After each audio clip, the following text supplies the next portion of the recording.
guys, hello po, kumusta? Sana okay kayo sa mga bahay-bahay ninyo dyan. Now that we're having our enhanced community quarantine. And, since we're facing a COVID-19 pandemic, um, gusto ko lang share sa inyo guys, my pregnancy along with my disease, myasthenia gravis. So, since myasthenia gravis is an autoimmune disease, which is medyo close, I'm close dun sa hinaharap nating virus issue this time. So, kami yung mga patient na madaling kapitan ng sakit, viruses or bacteria. So, what is myasthenia gravis? So, myasthenia gravis is a chronic autoimmune neuromuscular disease that causes weakness in skeletal muscles.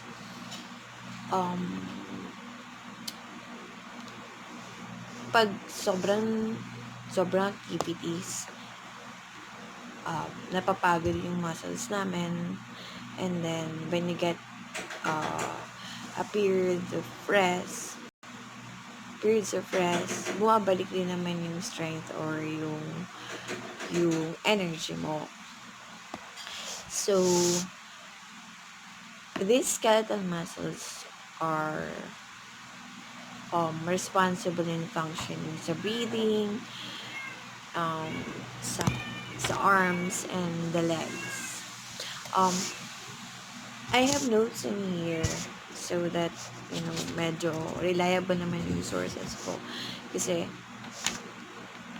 some of my doctors are my Facebook friends, kaya nakakahiya. So, I hope I can, justify it. Pero, galing din ito sa Google. And-explain ko lang kung ano yung naramdaman ko before or yung experience ko. So, what are the symptoms of myasthenia gravis? So, the symptoms of myasthenia gravis hindi naman siya nagsasabay-sabay. It may be sudden, pero hindi siya sabay-sabay. Yung onset lang niya may be sudden. So, what are the symptoms?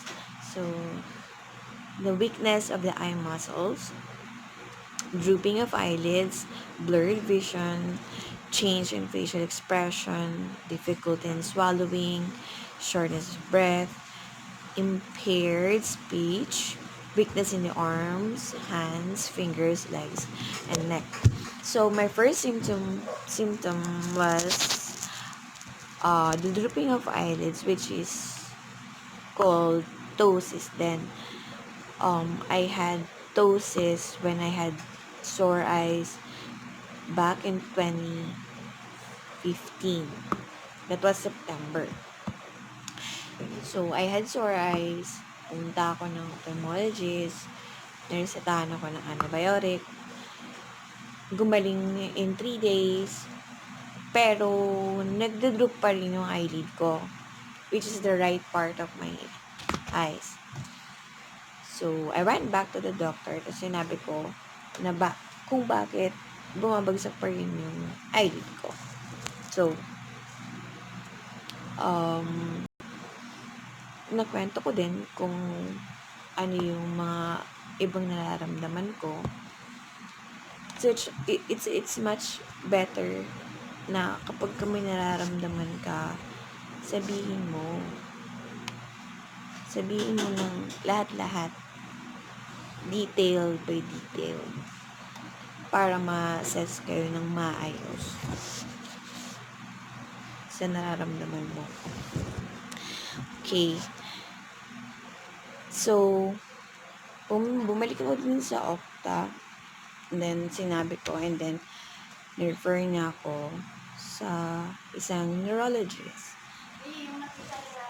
And then, doon sinabi ko na um, I'm having a fatigue 5 p.m. onwards or pagdating na ng hapon. Kasi iba na yung energy ko from morning. Iba na rin yung energy ko pag habang habang um, natatapos yung araw. So, nung narinig ko yung sinabi ng doctor na myasthenia gravis, at first thought, syempre sinabi ko, parang gamot, baka gamot lang. Tapos, wala na, cured na. Hindi ko alam na lifetime pala siya.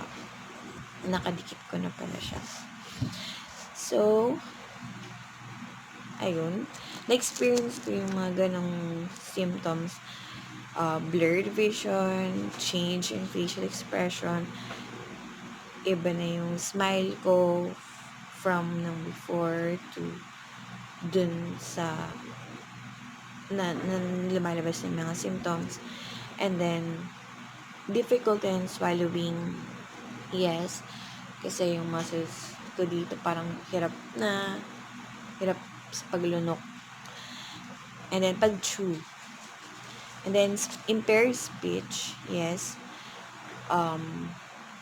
I, I was still studying back then nung nag-diagnose ako ng myasthenia gravis. So, ang hirap kasi every recitation, halos hindi ko na mabanggit yung mga words ng maayos. Yung dila ko parang umiiksi na madali na mapagod. Tapos yung lips ko, hindi na siya masyadong, hindi ko na siya nabubuka masyado yung jaw. And then,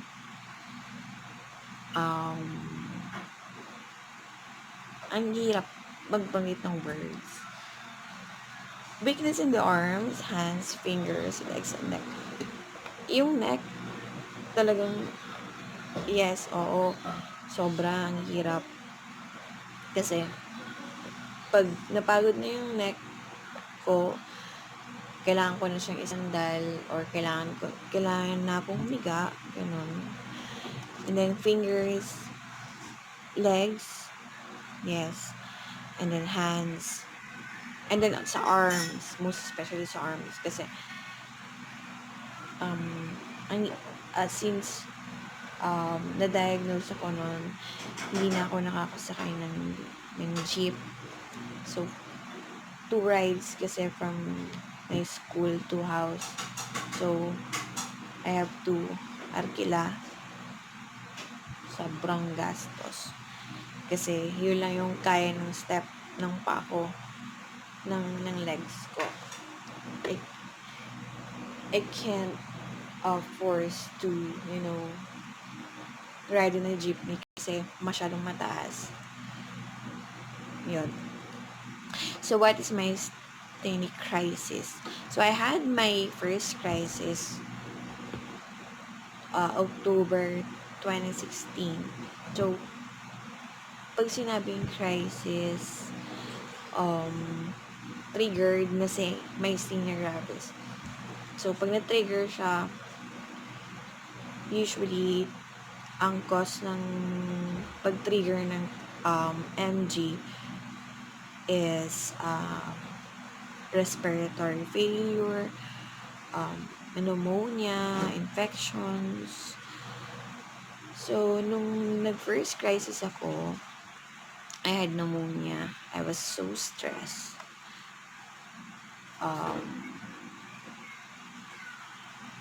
Sobrang hirap. So, basahin ko muna what is crisis. So, it's a medical emergency that occurs when the muscles that controls the breathing weakens. So, yun, it may be triggered by infection, stress, surgery, or an adverse effect on medications. So, approximately 15 to 20% of people with MG experience at least one crisis. Pero ako, I had three, two or three crises na. So, first was October 2016. I had pneumonia and I was so stressed back then kasi mm, basta stress na stress ako nung time na yun. And then second was a respiratory failure. So both nun para ako na ICU, both ventilated. Pareho ako naka-vent nun. And then the first crisis was sobrang epic kasi akala ko mamamatay na talaga ako nun. And tinanggap ko na yes, hanggang dito na lang ako. Ganun yung naramdaman ko that night. Kasi hindi na ako makalunok, hindi na ako nakakahinga. I can't even talk. Lantang gulay na talaga ako. I was rushed to the hospital, to the nearest hospital here,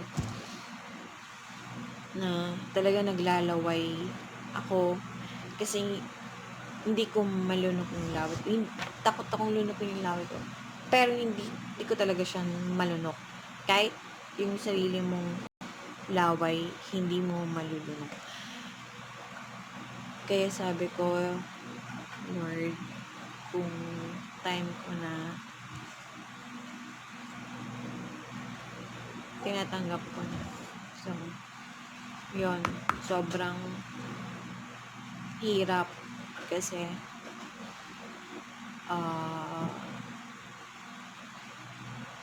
hindi ko alam kung paano ko tutulungan yung sarili ko that time. Hindi ko alam ano yung una kong gagawin. And then, ayun,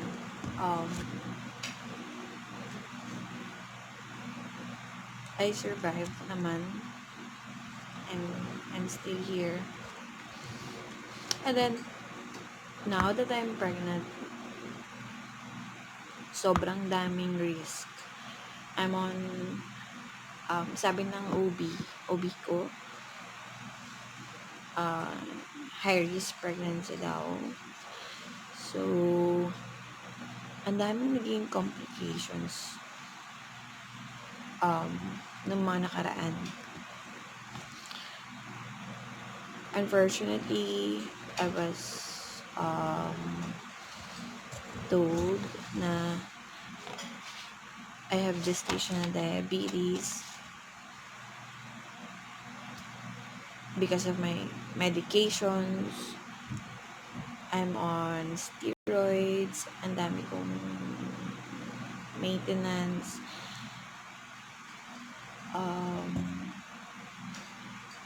Sobrang hirap kasi hindi lang ako yung affected, syempre, lalo-lalo na yung baby. And sobrang dami ko nang iniinom na gamot, may maintenance, tapos for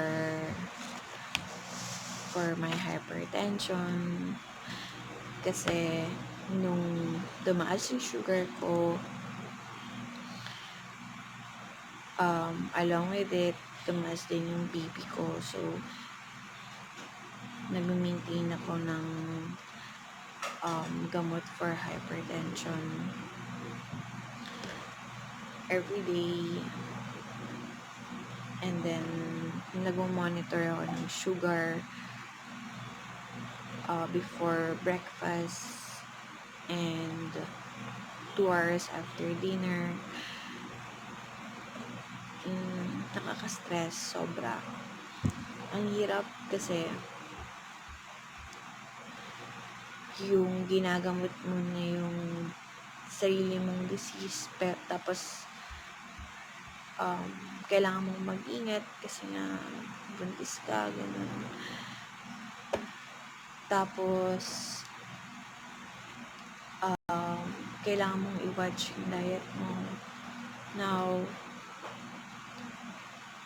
na nag-spike yung sugar ko minsan, meron akong diet meal plans.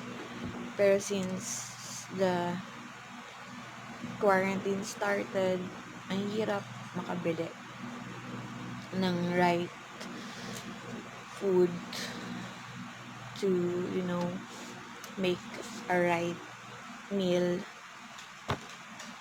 para masunod ko yung nutrition plan ko. Which is instructed naman sa akin ng dietitian. So, ayun, sobrang kalungkot kasi etong Myasthenia Gravis, ang tagal-tagal ko nang kasama. But then, yung sa akin okay na kasi I know the drill. Alam ko na kung paano ko i-manage yung sarili ko with myasthenia gravis. Pero syempre, ang hirap lang kasi ngayon pregnant ako. Pero still, maraming salamat sa Diyos kasi syempre, till now, diba? I'm close to 7 months. I mean, I'll be turning 7 week from now. So, wala pa akong, ang hirap din kasi wala pa akong check-up. Hindi pa ako nakapag-follow up check-up. Follow-up check-up. Yun. Pero, napakontak ko naman yung OB ko pag may nararamdaman ako. Ayun lang, sobrang risky lang. So, sana matapos na yung, wala na yung virus. Kasi, nakakatakot lalo na sa mga kagaya kong may autoimmune disease na madaling makapitan ng virus, ng bacteria, ng infections, yun. Lalo na yung mga buntis pa, diba? At yung mga may iba pang autoimmune disease. Lahat naman tayo, pero syempre mas mababa kasi yung immune system, mas suppress kasi yung sa amin. So, lalo na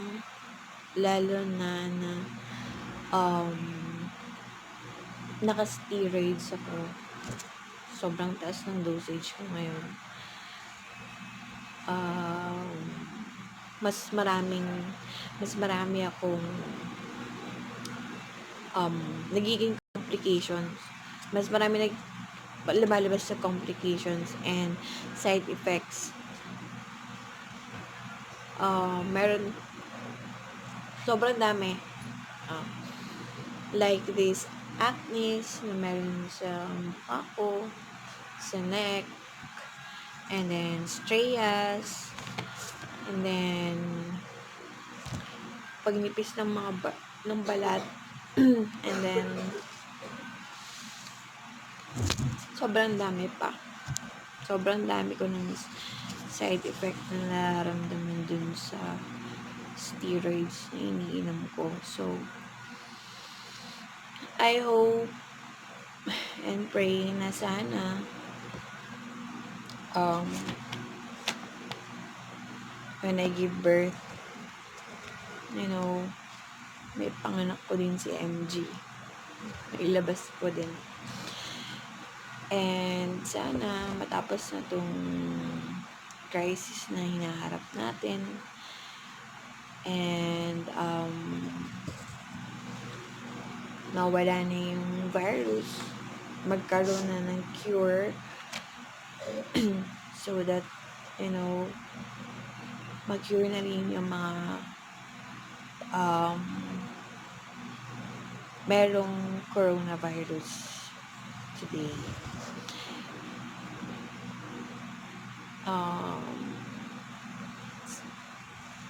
Kung wala man kayong importanteng gagawin sa labas, stay at home and practice, you know, hand washing, proper hand washing.